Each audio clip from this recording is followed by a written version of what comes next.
Welcome to the Why Coaching Works podcast. My name is Monte Wyatt, and I'm here to take you on a journey into the world of coaching, exploring its many different facets and uncovering its profound impact on individuals, businesses, and executives alike. We'll be delving into real-life case studies combined with in-depth research from coaching experts to give you a better understanding of why coaching works today. So if you're ready to begin your exploration into the power of coaching, then let's get started. Before we start today's episode, here's a short message from Adding Zero's Executive Development. As CEO, you demand performance and results from your team. If you're committed to developing a cohesive, driven organization that achieves successful outcomes every single month, we need to talk. It's time to see how organizational and executive development from Adding Zeros can help. We focus on strategic planning, executive coaching, team alignment and engagement, organizational culture, and clarity of implementation.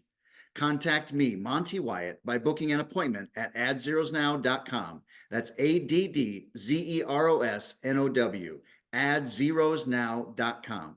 If you're ready, now is the time. I have 2 coaching spots available for 2024. Lock in your team today. Now let's begin today's episode. Welcome to the Why Coaching Works podcast, where we talk about the impact of coaching, growth of businesses, and personal development. I'm your host, Monte Wyatt. And if you are a CEO, an executive, or business owner, then this is the show for you. We've got a great guest today, and we call our audience the achiever, because the achiever is always going to the next level. And that's what we're here to do, is take you to the next level. And as I said, we have an amazing guest here on our show today.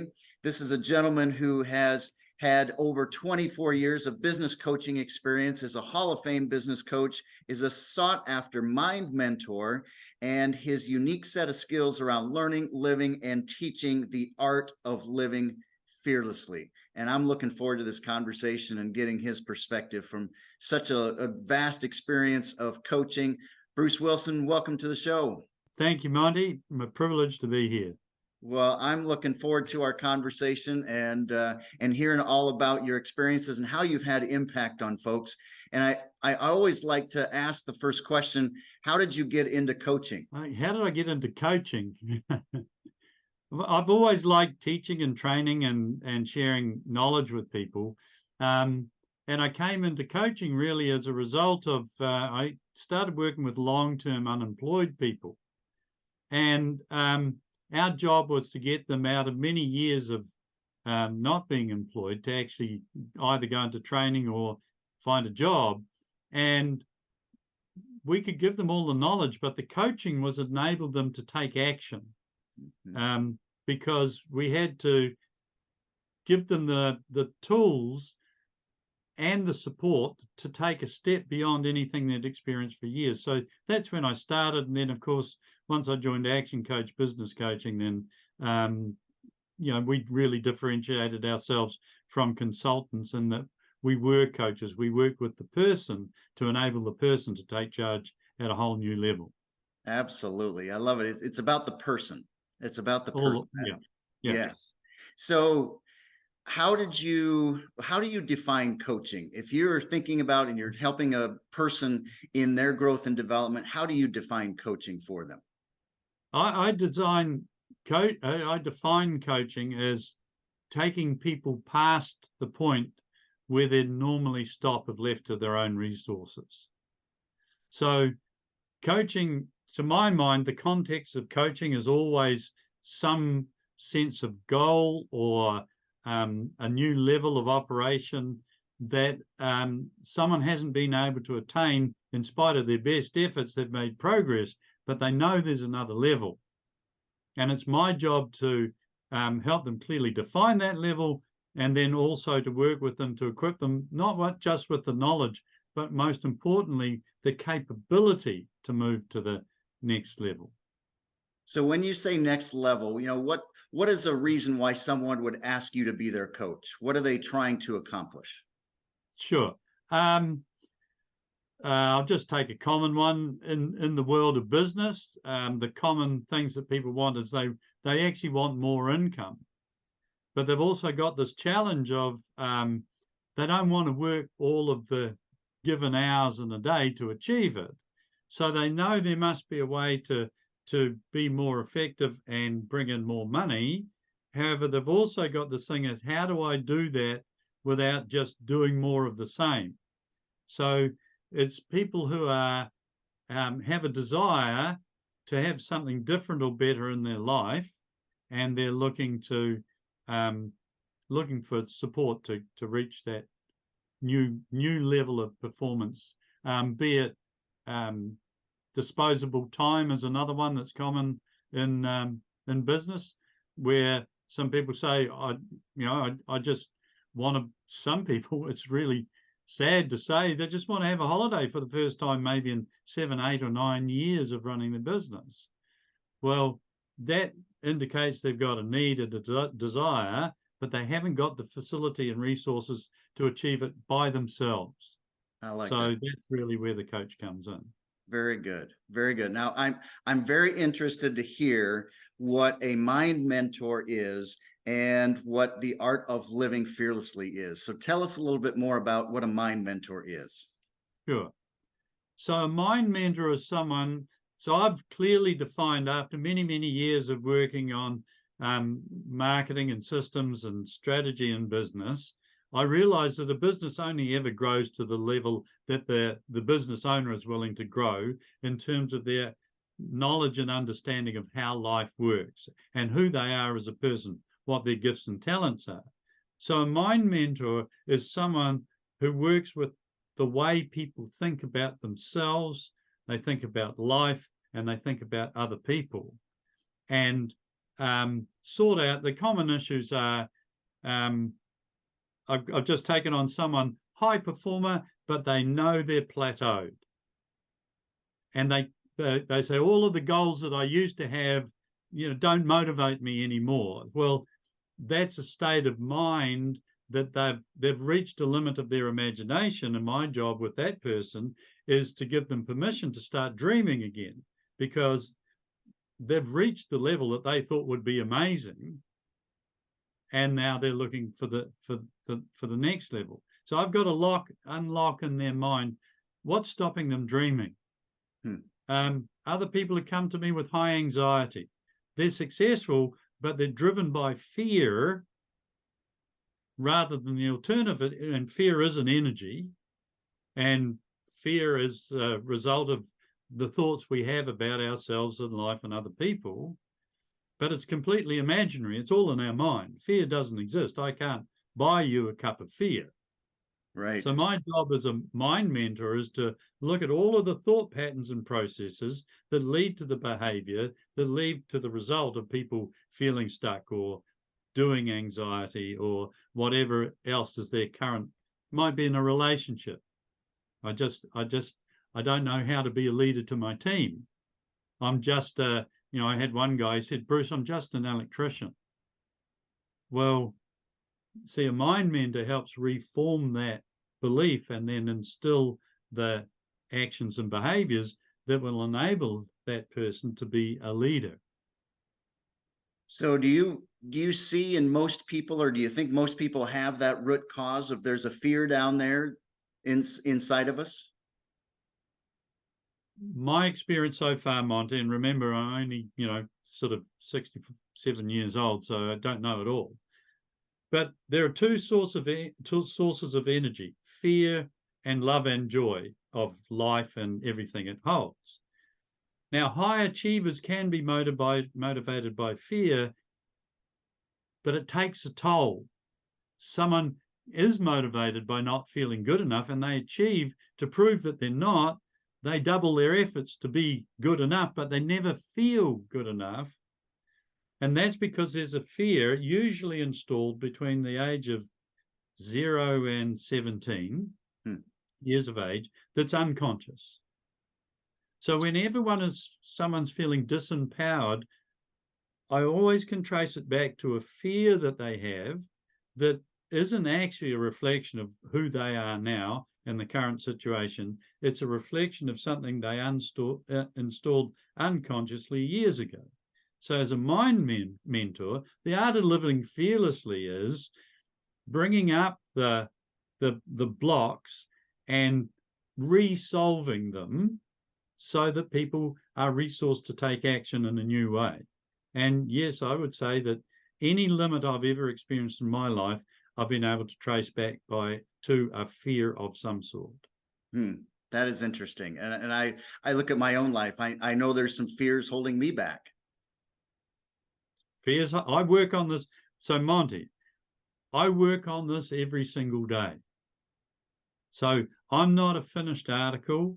I'm a work in progress. So yes, I teach the art of living fearlessly because each day I confront myself with my own limitations and burrow down to my own fears and resolve them using techniques and, to your point, and a coach. Like, this Friday, I've got a second session with a coach who's helping me resolve my own fears, because that's the other part about why coaching works is we can't do it all by ourselves in our own heads. We need an external energy, an external viewpoint, external experience, someone who's got tools that we don't have of ourselves at the time to unlock that. So right now I'm working with two coaches. I've got a coach for me and my business and the growth that I desire to hit the goal that I have for next year of $1 million coach, which in my world is like, I know for some people it's not a big deal, but for me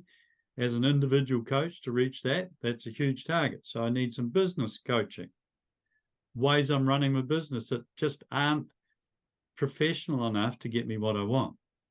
And then I've got a personal coach who's resolving my fears and my insecurities that then enables me to be a better coach, which enables me to move up a new level in the way I work with people. So it's kind of a virtuous circle of coaching in my life, to be honest.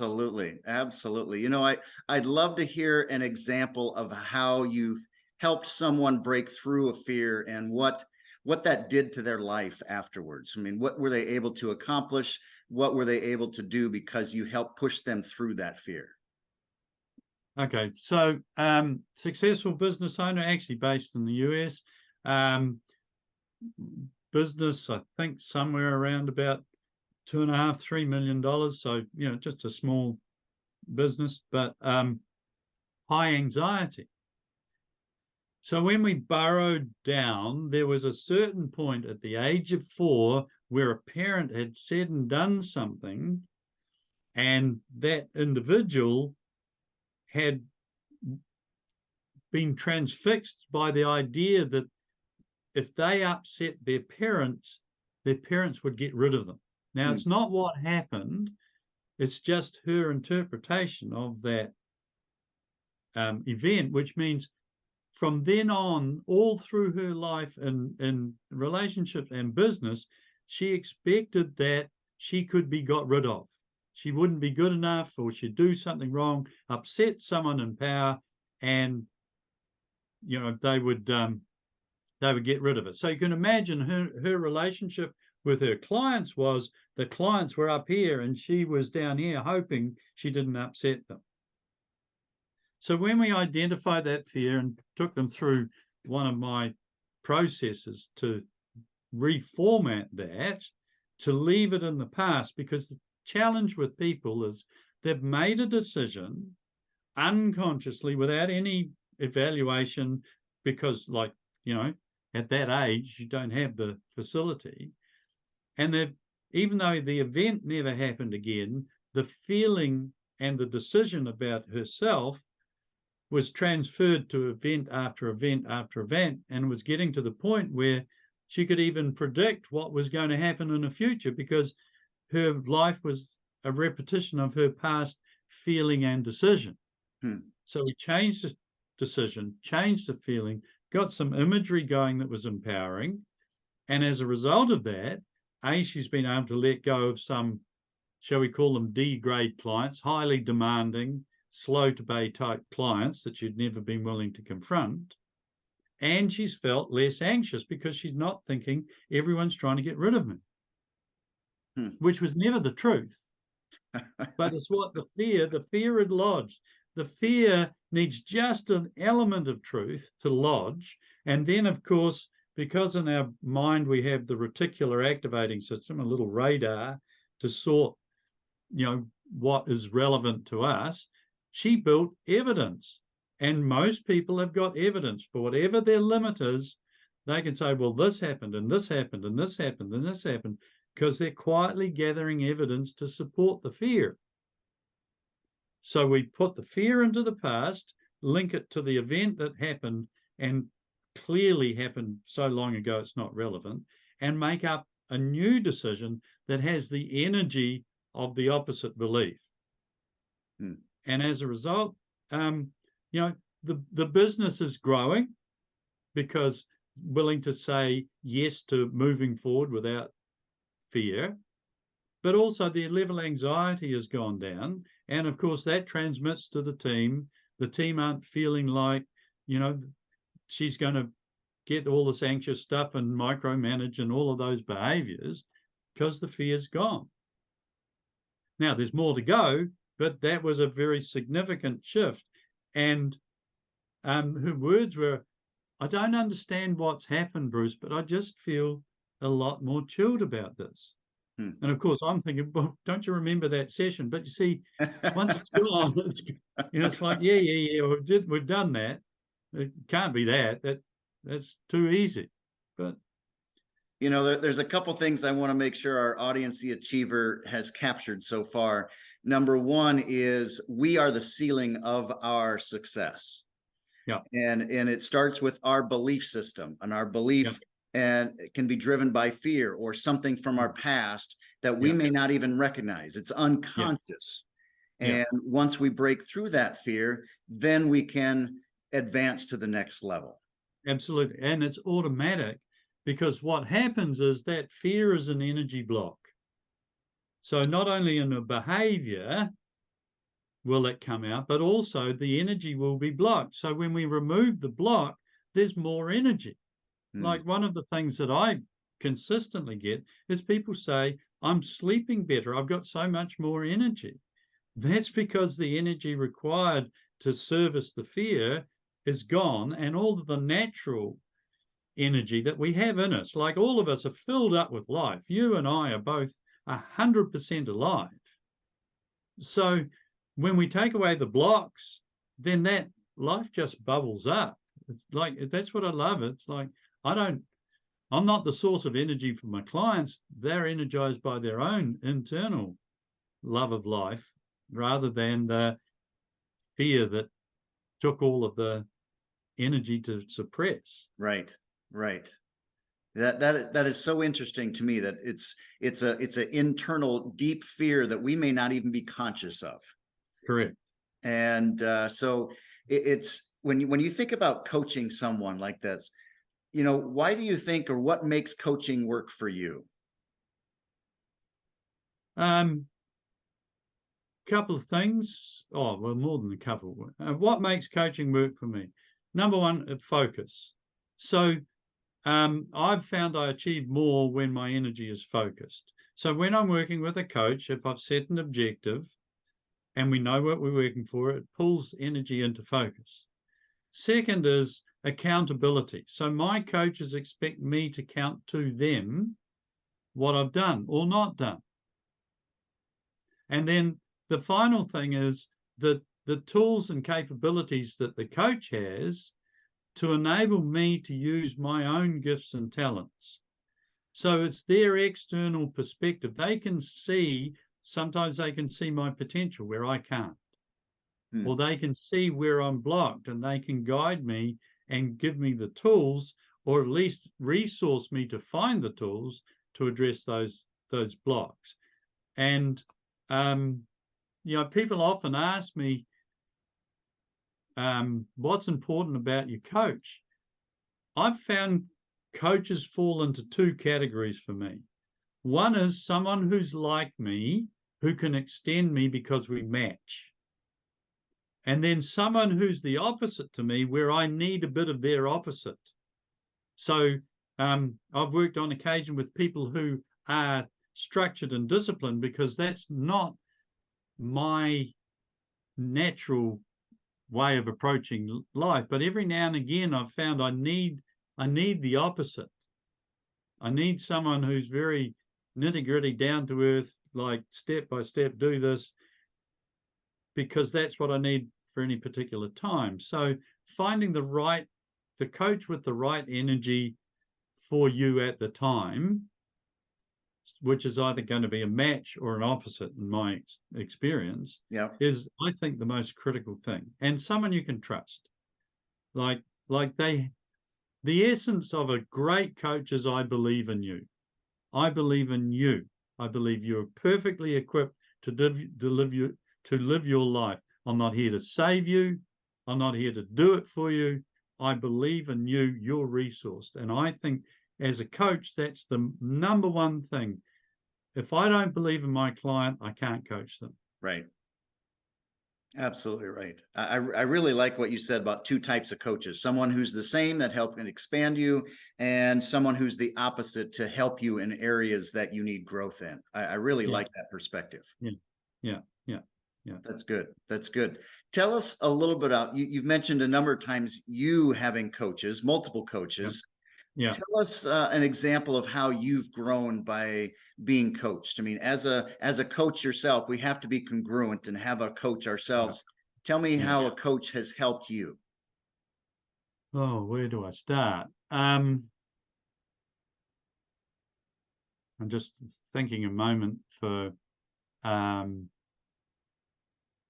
So I'll talk about a personal situation. So my current coach, I've had a real challenge over the years charging high rates for my expertise, even though I see by the results I equal any coach that I come across, at my level. There are coaches, like Marshall Goldsmith is a coach working at a level beyond anything I've achieved up until this point. So, but when I look around, I'm really good at what I do. And yet charging people what in my mind, from my background, is a lot of money. Let's choose a number, $5,000 a month for my services. For me, that's like a benchmark, which I would consider a significant fee per month. So my personal coach said, okay, you've got a fear running here. You must have fear. Let's find out where that came from. And so we went back, and there were a particular couple of events in my life, one at the age of 13 and one at the age of 10, when I made a decision about my value in my family. So I had quite a disruptive family, an alcoholic father, and a mother coping with her own issues. And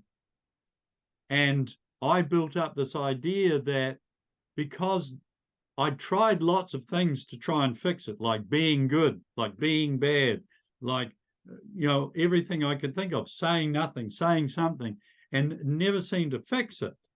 So I had in my mind, like, nothing I do makes any difference. So even though my clients were saying, oh, thank you, Bruce, it's been great, look at where we are now, and I couldn't, and this is one of the things I've learned, and particularly as a mind mentor, anything that's installed really strongly before the age of 17, it really doesn't matter what happens after that.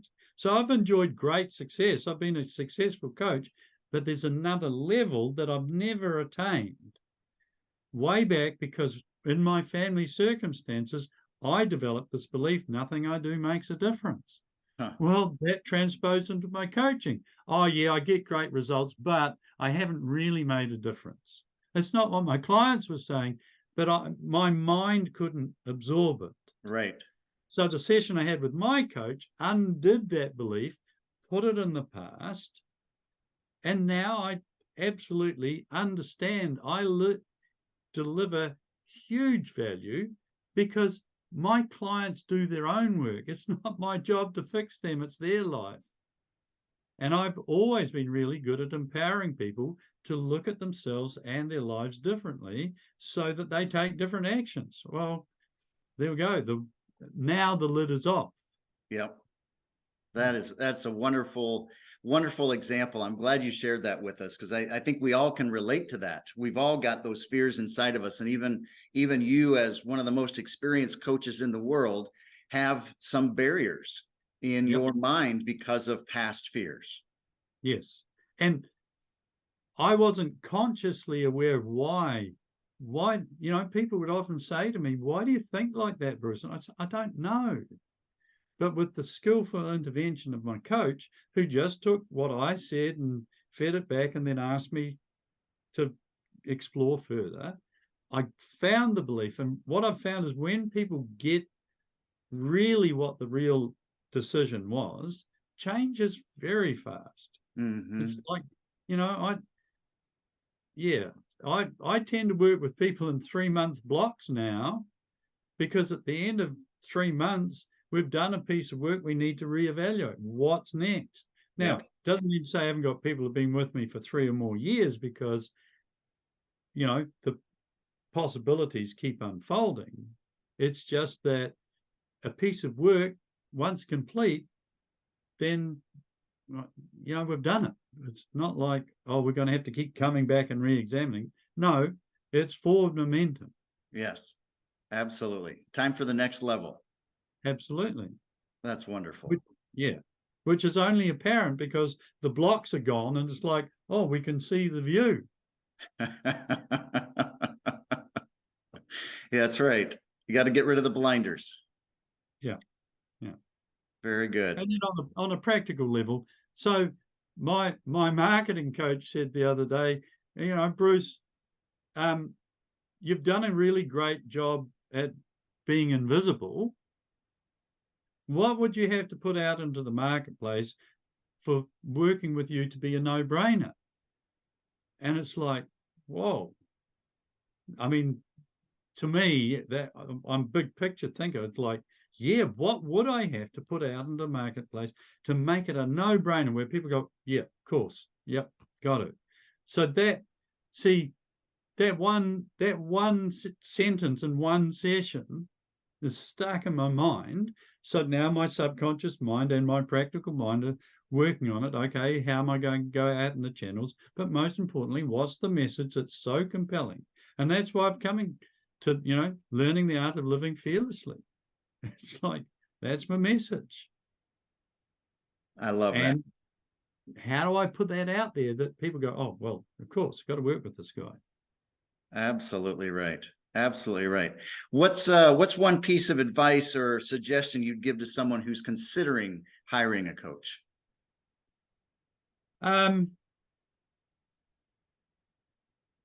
Get the match right. So know what aspect of yourself you're wanting to develop, and check that the coach that you've got is the right coach for what you want to develop. So sometimes a tactical coach, it's just, I just want the strategies and tactics and the consistent accountability to execute and execute and execute. That's a certain type of coach. Or I don't know, I've got some block. I want to unblock myself, find the right coach for that. So be clear on what your objective is, and then who's the right match. And then within that field of coaches, find the person that just, it's going to sound a bit woo-woo, but energetically matches you. Because the right person, I've worked with people have worked with other coaches, and I happen to know the other coach and go, they are the wrong coach for you. An example for me is I'm very right-brained.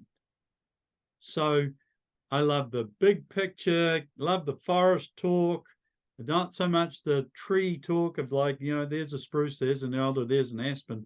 I tend to be that big picture, and my brain works really fast, but my implementation is slow.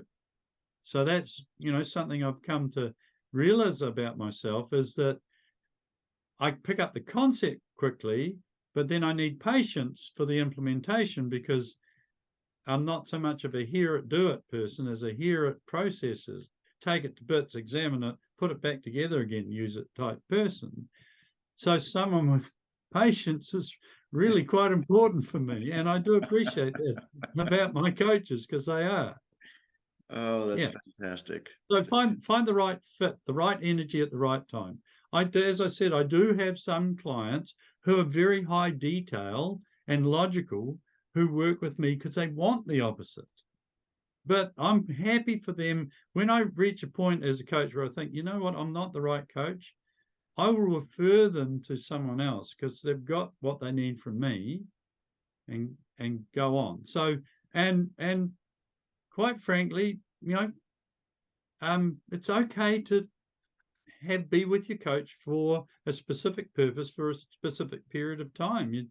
Don't have to marry them. It's like, just have your objective, find the right fit at the time for the length of time that seems to work. Yep. And a good coach will know when you're trying to get rid of them just to make your life easier so you can go back to your old ways, and you're at a point of growth and the coach pushes and you break through. I mean, I know you've experienced that, where people say, oh, Monty, it's been really great. They always butter you up and say, it's been really great. We've done some really great things, but I think I've got enough to be going on with. And you go, hang on a minute. You've got nowhere near achieving your goals. If you haven't achieved your goals, you are not leaving. So we talk it through and do that bit. That is the toughest bit of being a coach, is to push people when they're right in their emotional response. Yes. Where all the tricks they've used with everyone else has been, they've managed to get people to go away and keep them stuck. We stand there and go, no, you said you wanted this goal. We're not there yet. It's not my job to let you give up on your goals. It's one of the things I say to people when they start with me. It's not my job to let you give up on your goals. So if you haven't achieved your goals and you're trying to escape coaching, I'm sorry. We'll have a discussion about the real issue and carry on to get your goals. Anyway, that's my philosophy. I love that you shared that. I want to share a few things for our achiever, just of what you shared. There's two types of energy. There's fear and there's love and joy. Yeah. And we've got to make sure we're understanding what drives us. Yeah. And how do we gain more energy by understanding that? How do we create more love and joy energy? Because that's where great things happen. Yeah. And you said it very well, that we all need an external resource to help unlock the next level. And there, whether it's blind spots or it's challenges or it's belief systems, we've got to have a resource to help unlock that next level. And I love what you said. Why coaching works? It's focus and accountability. And accountability, and that helps us get to where people want to get to, where we want to get to ourselves. And so I really appreciate your time today. Any last minute thoughts on why coaching works? Well, it just does. I mean, the biggest thing I would say to people is just do it. Have an experience, and not everything works out perfectly, but every coach has contributed something to my growth. So it works because it works. We're not designed to live life alone. We're not meant to live life alone. And well, the old thing of like 1 + 1 = 3. There's you, there's me, and there's us. The power of us is the essence of coaching. I love that. Yep, that's a great perspective. I love it. Well, to our audience, the achiever, make sure that you're thinking about those belief systems that you have that might be holding you back, and to challenge them and understand them. And I love how you said it. You need to undo that belief and leave it in the past. Undo the belief and leave it in the past so you can move forward, and you will break through that, and you will achieve amazing things. Absolutely. That's it. Bruce from New Zealand, Bruce Wilson, I really appreciate your time today and your perspective and your experience of why coaching works. And thank you again. I really appreciate your time. My pleasure, Monty. Thanks for the invitation. You made my day. You are welcome. Everyone, enjoy your day and keep up the great work. Thank you for listening to the Why Coaching Works podcast. I hope this episode has helped you see that individual, business, and executive impact, growth, and development that coaching provides. Please take a second to give us a thumbs up and subscribe. Each review helps me impact more people just like you and make a difference in this world. See you on the next episode of Why Coaching Works.